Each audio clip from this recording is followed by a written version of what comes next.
The DiRT series followed on from Codemasters' Colin McRae Rally racing games. Due to Colin's sad death, 2011's DiRT 3 basically replaced Colin with Ken Block, another amazing driver who has unfortunately since passed away. This was a game I played a lot as a teen. I was even playing it when my mother came to tell me that my grandmother had passed away.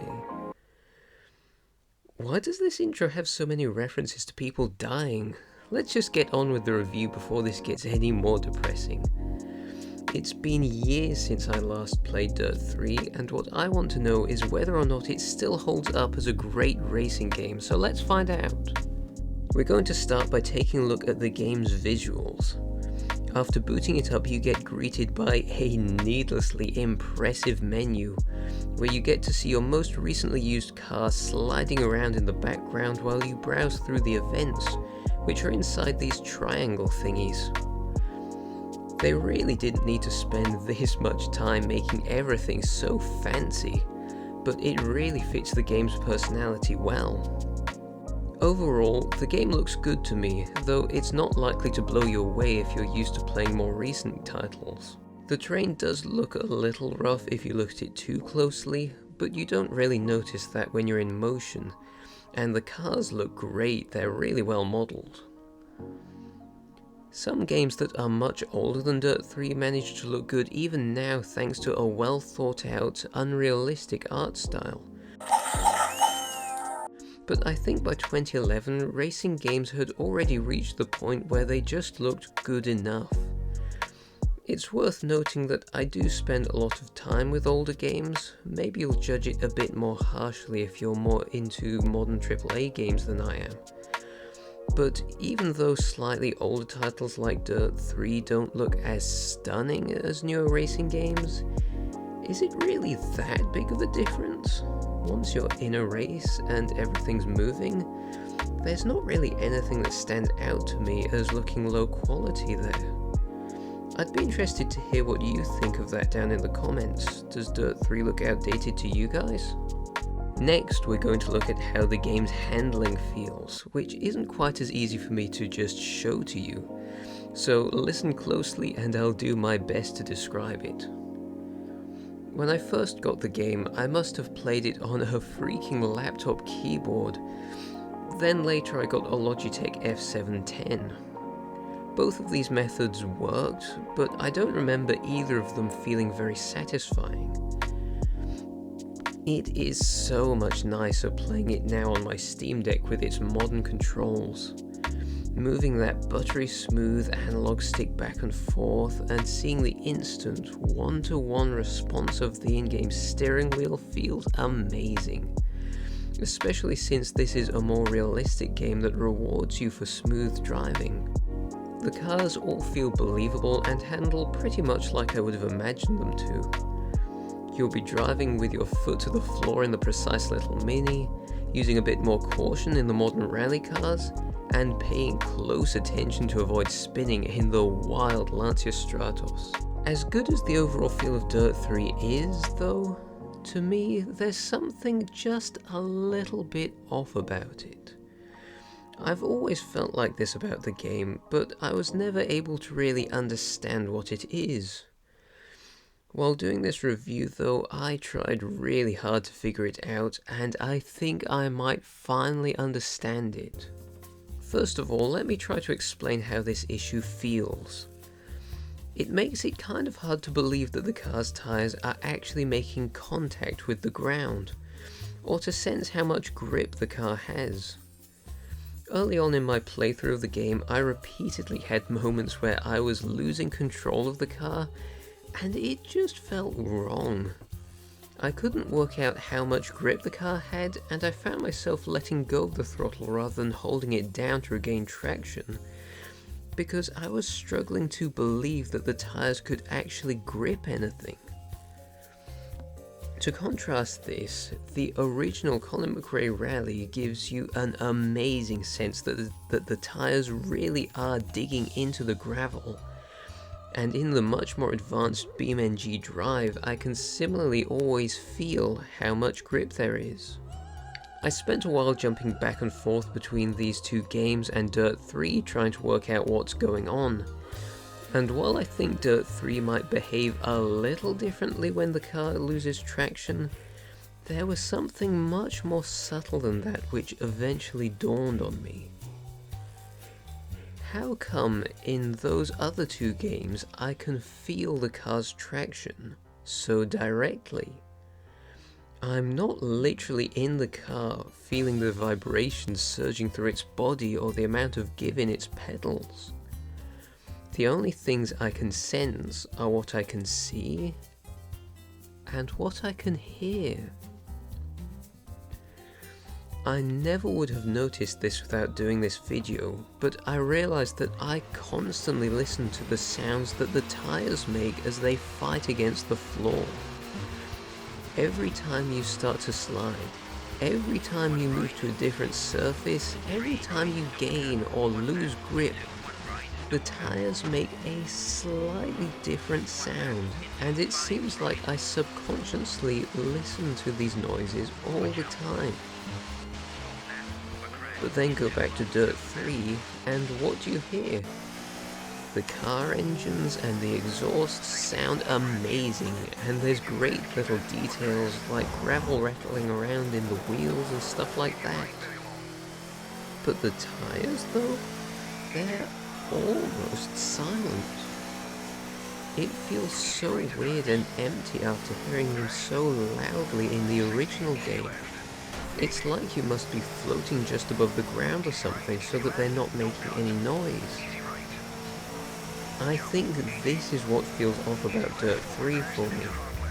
But I do want to point out that I'm trying to understand something that's extremely subtle here. At some point I might look back and realize I missed a really important detail or that I was barking up the wrong tree entirely. But as far as I can tell right now, this is what's wrong. And it was really exciting to finally get some understanding of this issue that I've always felt with the game. Of course, how the car feels is super important in a game like this, but the little oddity we've just put all that work into hunting down doesn't actually ruin the experience, thankfully. The cars still feel good, and the better I get at the game, the less the missing sound cues actually bother me. If there are other games that can feel a little better to play than this one though, is there any reason to play Dirt 3 instead of just going back to them? Yes, there is. The content. Dirt 3 is absolutely packed with variety when it comes to event types, and while it might not have as many tracks or cars as some games, the ones it does have are very well made and fit the game style perfectly. There's the standard rally events, Rally Cross, which are circuit races with AI drivers, Gymkhana, which are score-based stunts events, and more. I really like the car selection the game has as well. As I mentioned, it's not absurdly huge, but it has all the cars that I would expect in a rally game, and some more obscure ones too. There's everything from 60s rally to 2010s or at least late 2000s. I particularly like the 60s and 90s cars for some reason. The Mini feels great to me, and I've always loved a good Subaru Impreza. These days the DLC cars are fully functional thanks to the fact that Codemasters ported the game to Steam. Originally the PC version used Games for Windows Live or whatever that was called, and absolutely none of the online features worked. I had the complete edition of the game, which included the extra tracks on the disc, but the cars that you were meant to be able to download just crashed the game. When they moved it over to Steam, they upgraded every copy to the complete edition, which is how it should have been from the start, really. As you would expect, everything in Dirt 3 works fine now that it's on Steam, but it seems like Microsoft is still struggling with this stuff. I got Forza Horizon 4 on sale recently, and I've not been able to even try the online features yet because the stupid thing can never connect. I haven't made any effort to try and actually fix it yet, so maybe it'll start working if I just log out and log back in or something. Or maybe it's just broken forever like Games for Windows Live was, who knows. It's almost funny how bad they seem to be at this. Anyway, now that I've finished whining about Microsoft, let's take a look at the tracks you get in this game. They're all really high quality and you get a decent selection of them. The scenery is often quite pretty and occasionally it has one or two destructible objects in it. Although there are some locations I find a bit colourless for my tastes, especially the snowy ones. You do replay the same tracks fairly often throughout the career, but they often have changed conditions and I'd say they're spaced out well. Replaying the more bland looking tracks can be a bit of a drag, but overall I find that coming back to these tracks you already learned creates a kind of comforting familiarity. Although that's probably exaggerated by the fact I used to play this a lot as a teen. It would have been nice if the last series of events was set in a completely unique location, but unfortunately it's just a mashup of places you've already been to. I guess in theory it makes sense to test you with tougher competition on tracks that you already know, but in practice it makes the final series a bit less special than it could have been. You'll probably enjoy it more if you take a break from the game for a few days at around this point, otherwise it can start feeling a bit repetitive. Having said that, the game does occasionally introduce new things to try and keep it fresh, such as a new challenge type or different car classes to race with. One feature you'll unlock as you go along is the World Tours, which bundle together all of the races of a specific type from a location. So the Finland Rally World Tour has you play all of the Finland rally stages in a row, the Kenya Rally World Tour has all of its stages in a row, etc. It's a really nice feature for if you just have an itch to play a bit of dirt again after already beating the campaign, or if there's a particular event type that you really like. It gives you a really tidy way to replay the tracks. For some reason, the Monte Carlo DLC tracks always used to be my favourite, and actually they still are now. They're beautiful to look at despite being snow tracks, and I love how the cars feel on both the smooth, reassuring tarmac and the unsettlingly snowy slush. And these tracks have such a nice combination of long, sweeping corners that require gentle inputs, and harsh, hairpin turns that need much more dramatic motions to get around. Also, the fact the tracks are so narrow increases the sense of speed a little, and I like the section where you go through a part of a village too. When it comes to how challenging the game is, I remember as a teen being very frustrated by what I saw as a very inconsistent level of difficulty from one race type to another. I still kind of see that issue a bit. There are definitely some that I find more difficult and some that I find very easy, but it doesn't bother me so much now. You can change the difficulty at the start of every race, so if you're finding something unreasonably hard, you can just restart and turn it down a notch, or do the opposite if it's a race type you find too easy. It's also worth noting that you don't have to win every single race to complete the game. You can get away with even completely skipping a bunch of events if you don't feel like doing them. I actually did this myself because I wanted to get on with beating the main campaign, but now I'm going back every so often to gradually work towards getting first place on every single race. For me, the hardest event type overall was the Gymkhana, which is very different from what you'll find in most racing games. It has you doing stunts like donuts and drifts in an arena to rack up points, rather than actual racing. Although I find it difficult, I've got nothing to nitpick about it. It's a very cool event type. It gets you using the car in a totally different way, and it isn't too frequent either, and if you really can't stand them, you can either turn down the difficulty or even just skip most of them entirely. Unusual events like these are a big part of what makes Dirt 3 stand out to me. At its heart, it is still a rally game, but there's a lot of variety in there to spice it up and give it its own personality. As you go through the campaign, you get to hear the voices of several characters who are obnoxiously positive and overpraise you almost every time you unlock a major event. What did I tell you? Keep racing like that and you're going to be a household name. And more importantly, More teams will want you to race their cars. Brilliant work. There's no way to skip these audio cutscenes, but thankfully their blathering doesn't usually go on for too long. You also sometimes hear them at the start or end of a race, but you can usually skip that dialogue. I do at least appreciate that you can get the engineer character to explain the car setup options, and I like some of the intros you get when you first visit a new location. Temperatures are going to be boiling out there on the plains, and those rough surfaces are going to give you a tough workout. The dialogue in these sort of cutscenes does improve a bit towards the end of the game as they start to banter with each other slightly more. Oh, well, I'm sorry the first 2 seasons weren't entertaining enough, my lady, sure. But I think it's better if the characters start off either looking down on you or at least neutral towards you until you earn their respect. It feels less fake that way. I love the Scottish accents in the original Colin McRae Rally, and thankfully in Dirt 3 you can still choose to have a Scottish co-driver, even if he isn't the legendary Nicky Grist. He does have a few rare flavour lines you might hear after a bit of a crash, but he never comments on your performance at the end of a race like Nicky Grist sometimes did. They mostly reserve that kind of stuff for the main characters. Something weird with the voices is that you can adjust the volume of them in the menus, but you can't take them any lower than 50%. Why not, you stupid game? Let me turn these people off if I want to.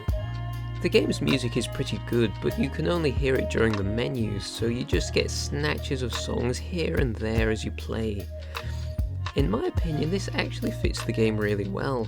In a more realistic game like this, I prefer to be left alone with the car and the environment during the races, and having it in the menus at a low volume, which is of course something you can adjust, helps to give the game a nice laid-back vibe. I'd better not play any of the music for you though, as it might get a copyright claim. Something I particularly wanted to tell you about is how good the AI cars are. They mostly stick to the racing line, but they're not perfect, and occasionally they even get into a big crash and take themselves out. I have seen them get pretty aggressive on the 5th level of difficulty, but it didn't seem unfair, especially as you can just hit the rewind button if they pit maneuver you. What's even more impressive to me than their behaviour though, is how they feel when you make contact with them. Some games try to discourage contact by making you insta-spin, while some make your opponents feel like a moving brick wall. And then of course some very arcadey games go to the other extreme of making takedowns a main part of the gameplay. Dirt 3 strikes this perfect balance where ramming the other cars is dangerous and can slow you down, but at the same time other cars are still light enough to shove around and have some fun with. It feels really good, and it can be a lot of fun to smash into them whether you do it intentionally or not. In conclusion, Dirt 3's always been kind of special to me. It's well made and full of personality, and if anything it's only improved as time has gone on and I've upgraded to better hardware. What's not got better is its availability. The license agreement's presumably expired, as it's been delisted from Steam for some time now. If you want it on PC, you might still be able to get a Steam code somewhere or find it some other way, and I assume the physical discs still work for the console versions, though I've not looked into it. Is it actually worth the trouble of getting a copy? If you're into semi-realistic racing games, then I think you should play at least one Codemasters game from this era to see whether or not they click with you. As I mentioned, I've also been playing Forza Horizon 4 recently, and while the environment in that game is amazing, the actual races were a bit of a letdown for me. Trying to enjoy them gives me a whole new appreciation for just how good Codemasters games are. Sadly, in 2021 EA purchased Codemasters to make EA Sports Rally games, and it also merged one of Codemasters' studios with Criterion to work on Need for Speed, if I understand correctly.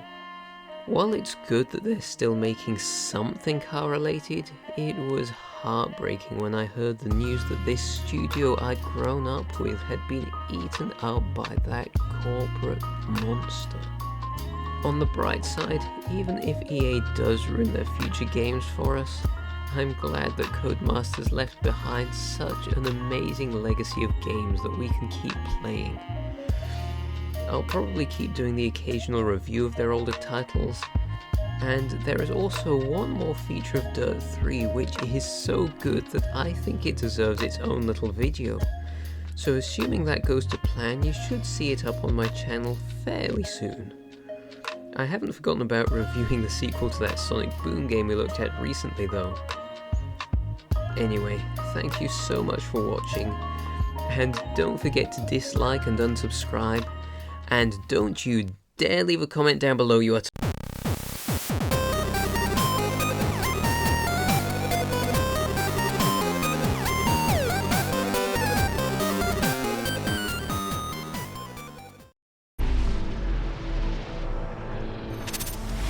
Awesome race! You should upload the highlights onto YouTube for your fans to watch. Your fans will go nuts when they see that. Let's post it on YouTube. Don't forget, you can upload that race footage to YouTube if you think it's good enough.